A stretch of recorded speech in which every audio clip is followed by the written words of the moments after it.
Peace be with you. Friends, on the second Sunday of Easter, we have this marvelous, inexhaustible reading from the 20th chapter of John. It's one of the accounts of the resurrection appearances of Jesus. And, I've been preaching on this matter for 38 years, and I just find year after year, you come back and something fresh emerges. These are, in many ways, the core texts of our Christian faith. Paul says, if Christ is not raised, our faith is in vain. Everything hinges upon the resurrection. So it behooves us to spend some careful time looking at these texts. So we hear that the doors were locked where the disciples were for fear of the Jews. This is the day of the resurrection. But keep in mind, their friend, their master, has been put to death. They were in danger. Serious danger. I'm sure many of the authorities, both Roman and Jewish, thought, let's go after these guys. Let's find and track down his followers. So, of course, they were terrified. But despite that, Jesus, who had died on the cross, and they knew it, Jesus came and stood in their midst and said to them, "Peace be with you." This is the moment that no philosopher could have guessed. We couldn't deduce this truth from things that we know from other sources. This came as a sheer grace. Despite the locked doors, they weren't ready for this. They were, in some ways, trying to block the world out. But nevertheless, Jesus, as a grace, the risen Christ, comes and says to them, "Shalom." Now, no one will miss this if you're reading this in the first century. This is what Israel has wanted all throughout the biblical narrative. When Israel cries out to God, "Lord, how long? How long? When will you come? Lord, when will you send the anointed? Lord, when will you act?" What they were longing for was shalom, was peace. And the risen Christ says precisely that to them, shalom. And then this detail, everybody, which is massively important. When he had said this, he showed them his hands and his side. The risen Jesus, in appearance after appearance, always shows his wounds. One of the signs, by the way, that you're not dealing with the true risen Lord is if he doesn't have wounds. The wounds of Jesus are a reminder of the world's opposition to him. So St. Peter says that in one of his early charismatic sermons. The author of life came and you killed him.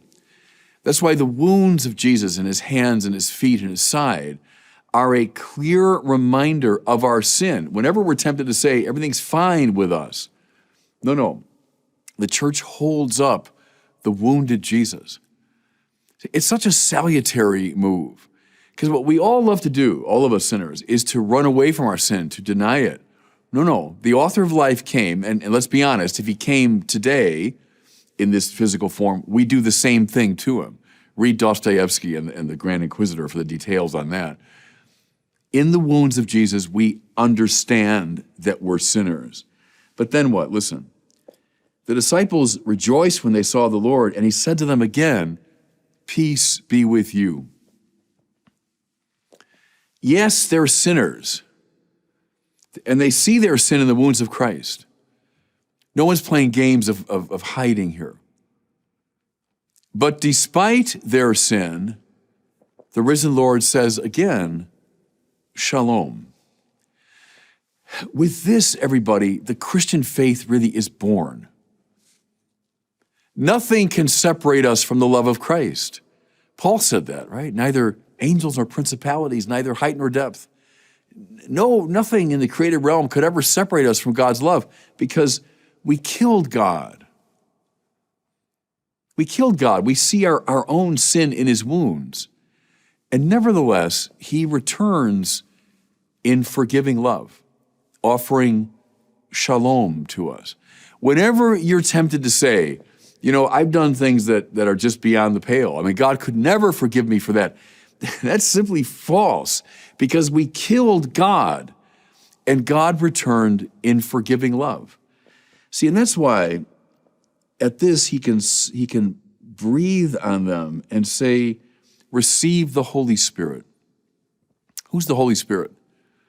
The love shared by the Father and the Son. In that love, the Father sends the Son. In that love, the Son accepts his mission.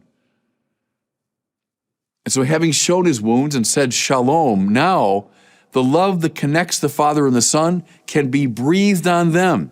This is the moment when the church is born. That's what it means to be a baptized member of Christ's church, is that he's breathed into us the Holy Spirit. And so we can become, listen now, ourselves a source of shalom and forgiveness. Beautiful, beautiful. Now, after we see this, the second part of this has to do with Thomas. And I found in all my years of preaching, people love the story of St. Thomas. Thomas the doubter, Thomas the one that had a hard time accepting this. You know, you could say we live in a skeptical age. I think up and down the Christian centuries, there's been an undercurrent of skepticism. That's why people have always identified with St. Thomas. You know, in my own diocese here, Winona, Rochester, we have a number of priests from India who serve here. And whenever I see them, I think of St. Thomas, who, according to the historical record, made his way to India to evangelize. I was with a number of Indian priests just last week. I was in Rome. And whenever I see them, I think of Thomas, this man who went to evangelize India. Well, what is it about his story that's so compelling? Well, listen, Thomas, called Didymus, one of the 12, was not with them when Jesus came. So this first appearance, Thomas isn't there. The other disciples told him, hey, we've seen the Lord. The best possible news we want to share with you. He says, unless I see the mark of the nails in his hands, put my finger into the nail marks, put my hand into the side, I will not believe. Now, this is the attitude, as I say, of a lot of people across the ages, including today, skeptics who find the Christian claim a little hard to take. You know, how can you accept this? I'm not going to believe unless I can verify this. Well, then a week later, Jesus appears again. This time Thomas is with them, and he says, Thomas, put your fingers in these wounds. Put your hand in my side. See and believe. I want to talk a little bit, everybody, about the play of faith and reason, because that's a great theme that undergirds this story, the play of faith and reason. First, this. Please do not believe the new atheists who flourished now like 25 years ago, who convinced, sadly, a whole generation of young people that faith means credulity, it means superstition, it means accepting things on the basis of no evidence. I'll just, believe anything, any crazy claim that's made. That is not what the church means by faith. All of that, you might say, is on the near side of reason. Do you know what I mean? Is things that are accepted without critical analysis. Reason has not been engaged. And I just accept things on the basis of nothing. Well, that is credulity. That is naivete. That is superstition. And listen, the church is not interested in that. The church has no interest in drawing people into a naive credulity. The faith that the church talks about is a trust on the far side of reason. Let me say that again. Authentic faith is not infra-rational. It's not prior to reason. It's supra-rational. It's beyond the rational. It's reason having done its work, faith now trustingly accepts. Now, I want to give an example which I think is very apt, this comparison. Think of the manner in which you come to know another human being. Maybe you're just interested in somebody and you've heard about him or her and you say, well, look, I'm going to look that person up on Google. And Google can tell you a lot now, and you can discover when that person was born, where they grew up, where they went to school, what their views are, maybe controversies about them. You can discover kind of a lot. And then you can maybe watch that person, on your own through TV or whatever it is, through videos. And then let's say you got the opportunity actually to meet that person. Well, fine, then your reason can continue working and you can learn more and more and more things about that person. Great. I want all of that. That's all good. We never want to put reason to sleep when you're coming to know someone. No, you should think it through. But now, imagine there comes a time when you are drawn into communion with that person. You've learned a lot on your own through reason. But now that person decides to disclose something that you could never have known otherwise. Could never learn it through a Google search, could never have learned it from just watching the person behave. You could never have learned it from listening to other people. Something close to the heart of that person that only he or she could reveal. When you say, okay, I trust you, I believe what you've told me, that's what the church means by faith. Can we learn a lot of things about God and about Christ by using our reason? Yes, nothing wrong with that. Nothing really wrong with Thomas in his desire to see, in his desire to know on his own terms. Nothing wrong with that in itself. What's the problem? Again, listen to him. Unless I see the mark of the nails in his hands and put my finger into the nail marks, put my hand into the side, I will not believe. What's the problem with Thomas? Not that he's exercising reason, but that he's aggressively trying to dominate the situation on his own terms. Stay with my analogy. You're trying to come to know somebody and you've learned a lot through reason. Terrific.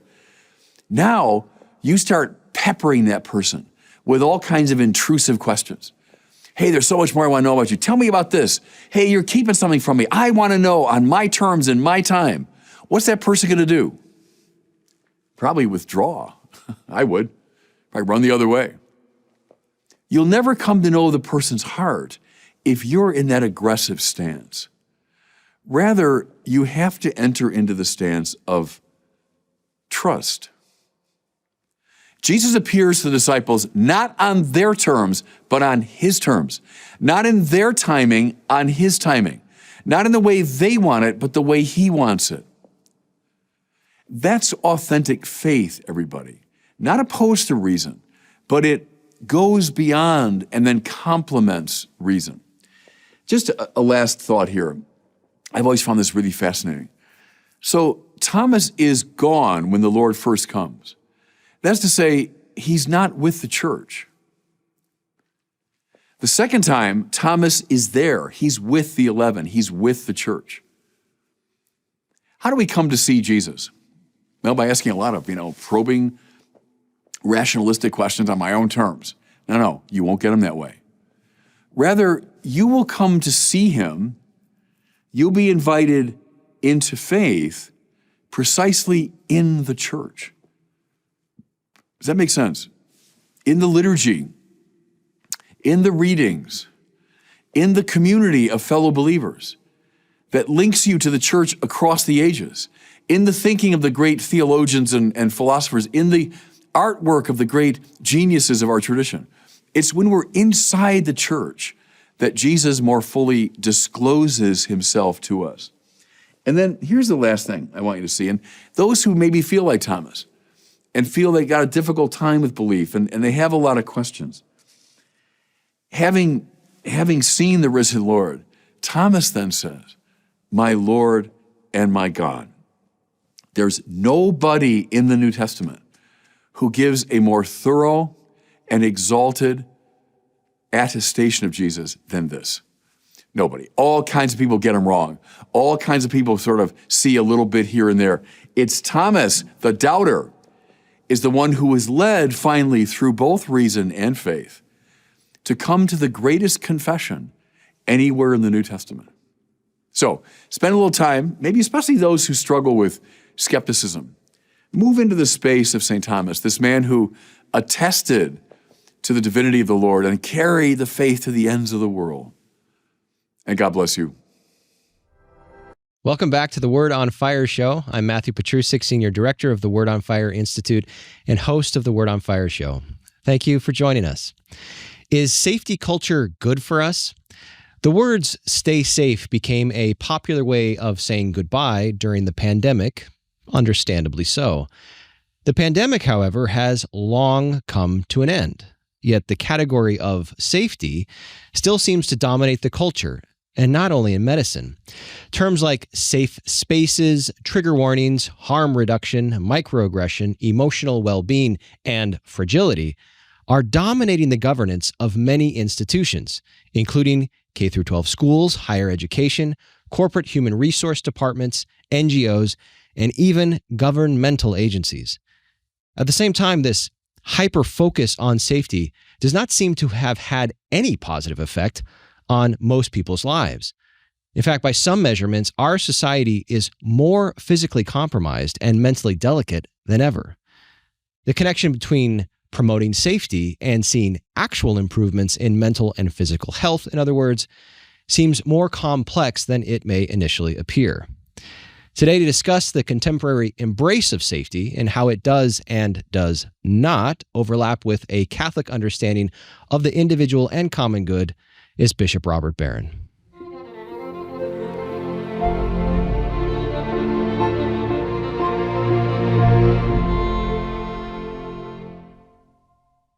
Well, welcome back to the studio, Bishop. Today, we're going to be talking about the contemporary embrace of safety culture. And I want to let you know this is a safe space. I'm glad to hear that. Hope you feel affirmed. I'm relieved to hear that. But before we jump into the topic, what have you been up to lately?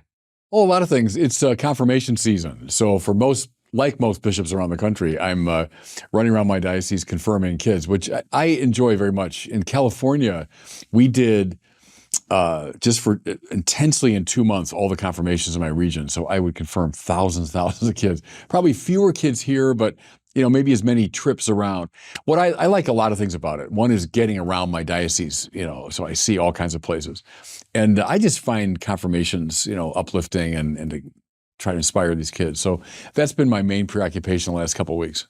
Well, that's beautiful. All right, so let's then move into, is safety culture good for us? Now, some may hear the title of this show and think, well, obviously, yeah, who in their right mind would critique safety? But as our viewers know, so much depends upon the specific definition we're using. Yeah. So to start off, let's get into that definitional level. If you could inhabit the secular mind, what do you think the secular mind conceives of when it thinks of safety? Well, I think maybe the dictionary definition, something like the state of being protected from suffering and from danger and from risk. That's safety. And as you say, obviously that's a good thing. Who's against safety? If you got a choice, sure, I'm going to opt for for safety over danger, in a purely abstract sense. The question, I think, Matt, is how we prioritize things. So is it of value? Sure, it's of value, but values are always arranged hierarchically. Now, maybe we'll get into that later, but I think that's something missing very much in our society is a sense of a hierarchy of value. Is safety the highest value? Absolutely not, it seems to me. It's of value, but not like the supreme value. And upon that distinction, a lot depends. We'll move later in the show to looking at it, how Catholicism in particular might conceive of safety and put it within that hierarchy of values. But it seems even at the outset that in order to get a good definition of safety, we're going to have to sort of move into the anthropological level and ask, what is a human person? What's the nature of the human good? Yeah. And, some may hear that kind of language and roll their eyes thinking, it's so obvious what safety is. Why do we have to go to that abstract level? But can we really avoid it? No, and you're right in suggesting the good. So I use the language of value, but good is the same thing really. What is the good for us? And there's a range of goods arranged hierarchically under the aegis finally of the summum bonum, the highest good, which is God. And so, as you suggest, a healthy Christian anthropology has a sense of the human being in freedom and intelligence seeking goods and values, ultimately the highest good of God, and then arranging one's moral life in terms of these goods to be sought. Now, to kind of cut to the chase, sometimes pursuing certain very high goods involves danger, involves risk. If I say, safety, that's my summum bonum, that's the highest good, well, come on, then I'm going to live a very dull life, actually, and a life that's not morally compelling. It seems that the secular conception of safety, and one way to put it might be sort of utilitarian, sort of the highest good is to avoid suffering at all costs, both mental suffering and physical suffering. And so whatever helps us to avoid that suffering is good, and whatever doesn't help us is bad. What do you think about that sort of utilitarian assessment? Yeah, well, it again gets the goods wrong. It gets the goods in the wrong order. The highest goods recognized by even the classical philosophers, the virtues, these things that habituate us toward the accomplishment of certain moral excellences. Those are the high goods. But then I push it even further. When you bring God into the picture, there's a summum bonum beyond even those, and the virtues are meant to order us to those. We would speak of the theological virtues. So you get the faith, hope, and love, which order you to God very directly. So all of that takes precedence over mere, let's say, physical, or even psychological safety. In the service of those goods, some of our greatest people have accepted very dangerous conditions, right? Look at the martyrs as the limit case, I suppose. But when you put safety at that top, everything will get skewed. The whole system will begin to collapse. Another way of getting at the distinction here is to ask, is the difference that we're going to be looking at with the Catholic conception one of degree or kind? So is the critique of the secular conception of safety that it's got the right idea, it just takes it too far? Or does it actually have some wrong-headed ideas about what safety is? Yeah, no, I think you're quite right in suggesting it's grounded in a faulty anthropology. It's very reductive anthropology. Once you accept the reality of the soul, you accept the reality of an aspiration toward goods that transcend even this world. I mean, pure moral goods, pure moral achievement. You're beyond, I just want to keep myself safe, either physically or psychologically. You've moved into a different space. Indeed, you're right, qualitatively different moral space. And it's the collapse of that sense of the objectivity of the moral in a way that's led to all this. Because, look, we can all agree, I suppose, anyone, from believer to atheist, everyone in between, that, well, yeah, doing harm to your body, that's a bad thing. But if that's all we can agree on, then what we're left with is this regimen of safety as a supreme value. But if this higher moral world opens up, well, then it relativizes those concerns. So you're right, that's the issue. It's an anthropological issue. So there's a well-known social critic and journalist. Her name is Abigail Shrier, and she recently published a book called Bad Therapy: Why Kids Aren't Growing Up. And the basic argument of the book is that we're actually doing more harm than good to children by shielding them from sort of the normal pains of mental and physical pains of life. Right. So let me read a sort of representative quote and then get your take on it. She's particularly critical of what she calls the mental health industry. She uses the word industry. And she writes, this is the quote, "By feeding normal kids with normal problems into an unending pipeline, the mental health industry is minting patients faster than it can cure them. The mental health experts have trained kids to regard themselves as disordered. They talk of wellness while presiding over the downward spiral of the most unwell generation in history." So, Bishop, do you think there's any merit to her critique of the industry, the mental health care industry, as she calls it? Yeah, I do think there's merit to it. It's a strong critique, and I don't know her thought well enough to say I utterly subscribe to it, but the instincts there, I think, are really right. The danger is if we are trying to protect our kids at all costs from suffering and from risk and from trial, they will not grow up. That's true. In a way, education in all of its dimensions is a kind of steady exposure to risk, right? Not crazy, but a steady exposure to risk so that you can take the next step. Think of that stuff from the ancient myths about leaving the familiar and moving into the unfamiliar. That's always risky, and that's true intellectually, psychologically, and physically. If I'm going to grow up, I got to move out of the safety of the space I'm in psychologically and risk new ideas, new experiences. I think in the course of my lifetime, the riskiest moments have been the most kind of interesting and intriguing, whether as a little kid going to my first baseball practice or my first day of school, you're leaving something you're familiar with. It's very anxiety producing, but because of that, a whole world opened up, and my parents knew enough to say, well, yeah, you got to go through that door and it's going to be a little painful. Well, now extrapolate from that to wider and deeper issues that we're facing that all the time. I would say, too, as a Christian, what's the ultimate risk is death itself. There's a door we all have to go through. That's not to be avoided at all costs, but rather seen as an invitation to a higher and deeper life. So I do agree with the instinct that says, preventing kids from experiencing risk and pain and suffering, that's a really dangerous perspective. It's that corny, I remember as a young guy seeing this poster, but it's the instinct is right, that a ship is safe in a harbor, but it's not meant for a harbor. Right. The ship is meant to sail out onto the dangerous seas. So yeah, that ship will never be damaged as I keep it in the harbor. Actually, it will. I mean, that's the thing. Actually, it will be. It's true of automobiles, isn't it? As little as I know about automobiles, but a car that's not driven is a car that will go bad very quickly. And actually, it's the driving of the car.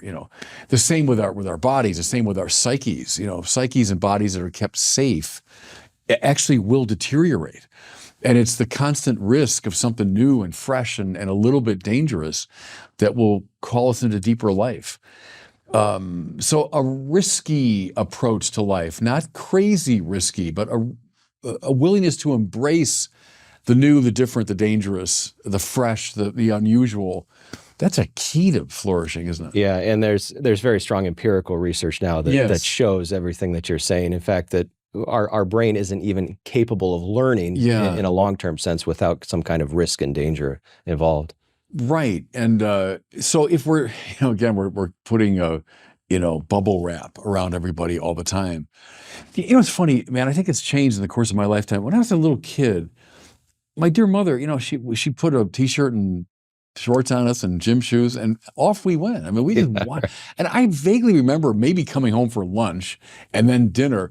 But believe me, my parents, that generation, they were not helicopter parents at all. Right. They kind of let us, and of course you fall off your bike, and of course you get in fights, and of course you face these things you hadn't thought about before, and that's how you grow up, So I do worry about that if we're coddling kids too much. It's so different now. Yeah. So Schreier also strongly critiques what she says, using emotion as a guide to both to how to raise your children and then teaching your children how they should act. Yeah. So here's another key quote. Yeah. She says, very often kids should be skeptical that their feelings reflect an accurate picture of the world and even ignore their feelings entirely. Mm-hmm. And she says a healthy emotional life involves a certain amount of daily repression. Now, the secular mind hears the word repress your emotions, and that itself sounds dangerous. But is she onto something here? Yeah, it's a complicated thing you're raising there. But think of like classical virtue, like courage. Courage is the virtue that holds off fear so that you can accomplish justice. So if you say justice is, roughly speaking, doing the right thing, what's called for, the right thing. Well, sometimes that means you're going to put yourself in some danger and you're going to feel the very strong emotion of fear, right? Courage is a virtue that says, I'm not denying that fear, but I am setting it aside. I'm moving past it to achieve this high good. If I'm reading my life entirely in terms of my emotions, I won't be able to accomplish those goods. There's a kind of purification or refinement that happens as we distantiate ourselves from our immediate emotions. Then we're living at the level of a child, right? That you're just governed by your immediate emotional reaction. There has to be a certain distanciation from that. So yeah, I would worry about that. But you're touching on a deeper point, which to me is very interesting, is the valorization of emotion and feeling. Mm-hmm. And this implication, any sort of setting aside, whether it's, is repression or suppression or whatever, any setting aside of emotion is dangerous, so you don't do it. Well, no, the great tradition has said just the contrary. It doesn't despise the emotions. Look at Aquinas on the passions. I mean, Aquinas talked a lot about the passions. It doesn't despise them. So you might say there's a legitimate Freudian, insight is, well, no, you don't suppress and despise your passions, but you order them according to reason. And that's as old as Plato, right? That's the charioteer of reason that's governing these wild kind of horses of the different passions. But if the charioteer is kicked out, the passions run amok. If the charioteer is in place, right, reason, well, then there's a lot of energy. And see, there, let your passions indeed contribute to your accomplishment of the good. Here I think of like Dietrich von Hildebrand, who I think quite legitimately said, maybe our tradition got too rationalistic and we kind of despised what he called the heart, right, the seat of emotions. But I think he would have certainly said, under the guidance and governance of reason. But then your passions can give you all kinds of energy. But if we're governed by them, the horse has gotten into the chariot. Right. And from a Catholic perspective, can we say that the emotions they're not necessarily fixed, that there's the possibility, they're corrigible, there's the possibility of not only guiding them, but maybe even creating new emotions to put them more in line with what's good. Yeah, and that's, I think, the Platonic image as well. And they should serve the good. See, that's always the principle. They're not the criterion. They should serve the good. If they contribute to my understanding of the good. Now, there I go back to someone like Martha Nussbaum at your old school. And I think she's right about this. She's like William James, that there is a cognitive value to emotion. Right. Sometimes our emotions can tell us truths that our minds don't quite get. I think that's right. So I'm not despising emotions, but all of it should be in service of the good and my pursuit and attainment of the good. If the emotions start running the chariot and deviating me from the good, now I got a problem. So people who are skeptical of the Catholic view of reality may be listening to the conversation up to this point and say, okay, I can see that maybe we've taken it too far, safety with regards to psychological and emotional well-being, but physical safety, that's categorically different, and it still makes sense to pedestal physical safety as our higher good. What's the response to that? Again, it's a good, but it can't be the highest good. So, Aquinas and the great natural law tradition would talk about, self-preservation. Life is a good. Physical life is a good. Protecting it, obviously, is a good. And so, sure, in that sense, it's something to be pursued. But it's arranged hierarchically. Because if my physical safety were the supreme value, I'd never talk about martyrs. And we honor and reverence our martyrs. We never talk about saints who put their lives at risk to achieve certain goods. I'd never valorize even a soldier, the courage of a soldier on a battlefield. Why would he be honored? I'd say that guy's an idiot. Why is he exposing himself to that much danger? So it can't be the summum bonum. See, I think, Matt, that's a very important thing for everyone to think about. First of all, to name what is the summum bonum in your life. Because I think the Bible again and again and again is testing us. It's asking that question. Hey, Lord, I'll follow you, but first, let me bury my father. I mean, look, I'm a family man, and here's this very family-oriented society, ancient Israel. Jesus, let the dead bury their dead. Now, is he being cruel and unkind? No, it's a typical biblical move to say, yes, the family is great, but it's not the summum bonum. I'm the summum bonum, Jesus is saying. Abraham and Isaac, Abraham, Isaac, your son, whom you love, your beloved, Isaac. Well, I'd like you to sacrifice him to me. Well, he's always being emotionally manipulative. No, it's a typical biblical, it's a test. What's your summum bonum?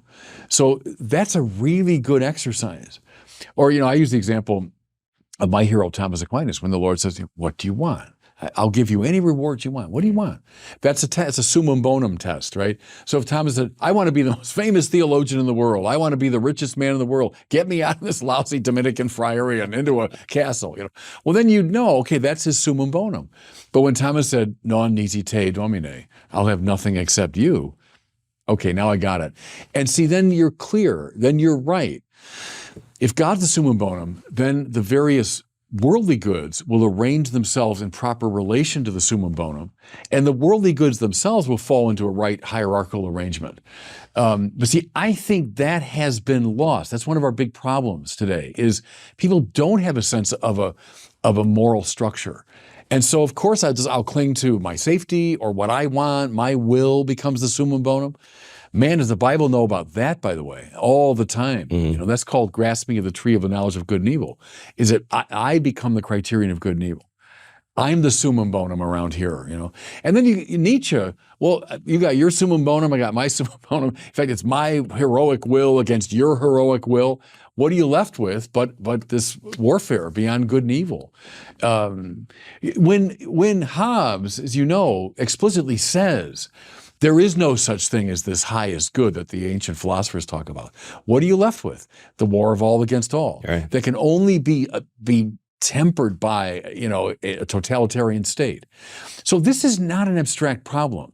This is not some little idle thing for philosophers to speculate about. This is a really serious matter of knowing what the summum bonum is and how to arrange the goods around it. And is it accurate to say both that there must be a summum bonum in every human being's life, and there can only be one? Yes, and I find a very intriguing part of Aquinas' Summa that he has the famous 5 arguments for God, right. but there's an implicit argument in the beginning of the Prima Secundae when he asks just that question. And he's dead right about this, is any act of the will, so even our sitting here right now talking, if you do a little analysis of like, okay, why are we doing this? Well, we're doing it because it's part of my Word on Fire ministry. Well, why is that important? Well, because Word on Fire is meant to announce the gospel. Well, why is that important?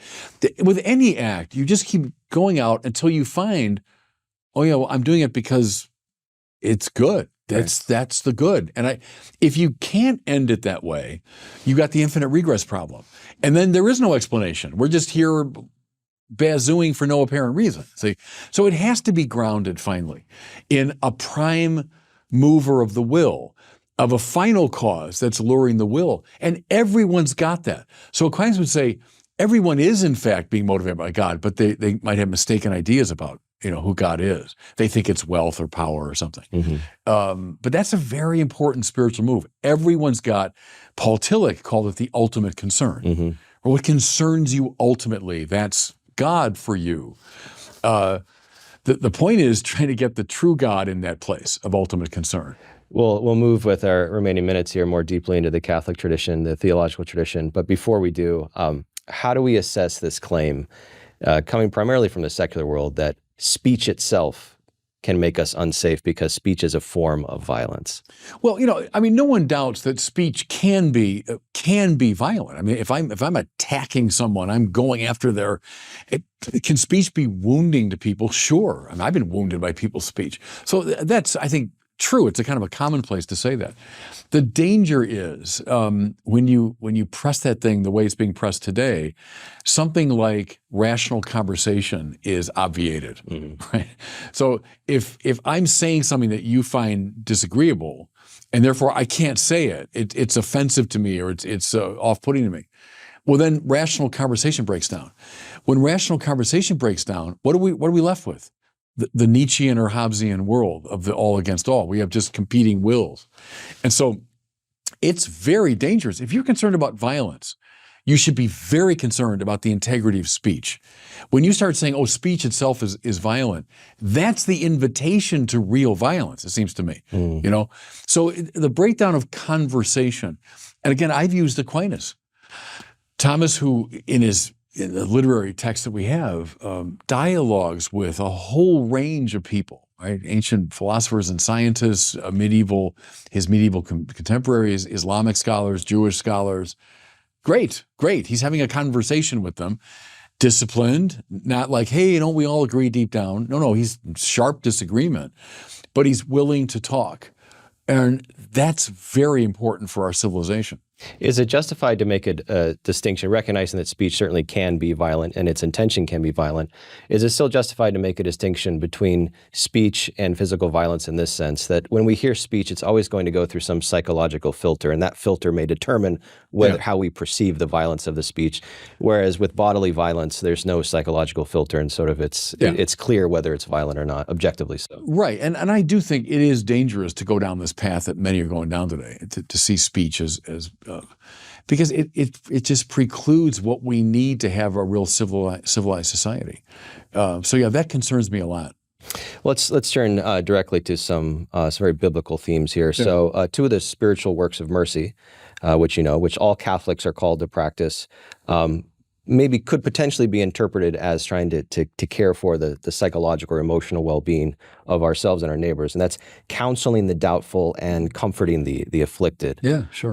How do we shield that from a kind of Schreier critique that says, no, that's coddling, that's bad, we don't want to do that? Well, yeah, I suppose at the extreme it becomes that, but no, in itself, look, we're on to care for each other, and that's what those works of mercy are about. And if you can relieve someone's suffering, yeah, do it by all means. But when we press these things the way they're being pressed, they become irrational and counterproductive, morally speaking. But no, I have no quarrel with that. Of course, if someone's suffering, they're in pain, do what you can to alleviate it. But don't eliminate the pain that will allow them actually to grow. That's not what's being addressed by those works of mercy.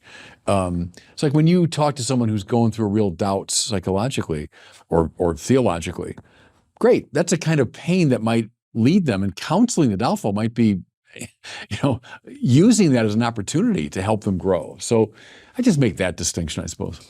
And as you also know, the cardinal virtues are justice, prudence, temperance, and fortitude. And for this context, we might also add the theological virtue of love. Where would you locate safety within those frameworks, if at all? Yeah, see, I would put it further down, and I prefer to start there. The way I look at those is justice, you might say, is the central one, because justice is doing the right thing, right? Rendering to each his due. So what's called for morally in the moment. Now, to hold off external threats to that, I need courage, because there might be external threats to say, no, don't do the just thing. To hold off internal threats to it, I need temperance. So I might have something in my interior life that's keeping me from doing the right thing, my own lusts or my own disordered passions. So I need temperance to hold those off. Then I finally need prudence to tell me, okay, concretely, how do I do the right thing in this situation? Well, now, where does safety fit in there? I don't know if it's in that mix that much, because if I'm prioritizing safety, I think that whole process gets interrupted, right? I won't do the right thing because it's too threatening to me. Courage, well, heck, I protect me, right away. I'm not going to call forth courage. So put it in the hierarchy of values, but much lower than those, for example. And finally, Bishop, what does Christ crucified, Christ on the cross, teach us about safety? I used that line. I was in Lisbon last summer for World Youth Day, and I gave a talk to the kids. There were like 15,000 kids in this big field. And it kind of came to me as inspiration at the end of the talk, where I just said, I know you guys hear a lot about safety, to safe space and be safe. And there was a crucifix up there in the sanctuary, and I said, take a look at this. This religion is not one that's putting a huge premium on safety. Right. When we're putting before your eyes a man nailed to a cross dying to do the right thing, if I can put it in that kind of simple virtue language, that's not a religion that's saying the summum bonum is safety. What it's saying is the summum bonum is a love that risks itself even to the point of death. Okay, that's the summum bonum. Now, does that mean every single moment of your life you must be doing that? No, that's the summum bonum. That's who God is. And if I want to live my life according to the highest good, I got to be ordered to that. So safety, okay, but it's not the highest good that runs the whole operation. Well, Bishop, it's now time for our listener question. Today we have Daniel from Florida asking about the conditions for absolution in the sacrament of confession. Okay. Hi, Bishop. My name is Daniel from Florida. And my question is, can a priest ever deny someone absolution during confession? Thank you so much for your time. Yeah, okay. The short answer is yes. The priest is in the confessional, as a bearer of Christ's mercy and all that. He's also there as judge. So you're judging a couple of things. What are the sins being confessed here? Are they mortal sins or are they venial sins? Secondly, is the person demonstrating sufficient contrition for those sins? And then thirdly, a firm purpose of amendment. So, when you pray the act of contrition, that's not just decorative. That's essential to the sacramental moment, because the priest has to determine, okay, this person really knows, it has been crushed by this. That's what contritio means in Latin. You've been crushed by the weight of this sin. You know it's serious. And then you're saying, I resolve to avoid this sin in the future. If those two things aren't there, the priest can judge, well, you're not ready to receive absolution. So it can happen. I would suggest it's very rare, and that the assumption is always in favor of expressing Christ's mercy. But yeah, you can, in certain circumstances, refuse absolution. Well, thanks so much, Daniel, for reaching out to us. If you'd like to ask Bishop Barron a question for a future Word on Fire show, please visit askbishopbarron.com. That's askbishopbarron.com and submit your question there. Bishop, that's all the time we have for today. Thanks for joining us again in studio, and I look forward to next time. Always a joy to be with you. Thanks, man. That does it for us today. Thanks for joining us on the Word on Fire show. If you're interested in learning more about how Word on Fire can help you grow closer to Christ, become a better evangelist with and for others, and work for the common good, consider joining the Word on Fire Institute. Check us out at institute.wordonfire.org. That's institute.wordonfire.org. We'll see you next time.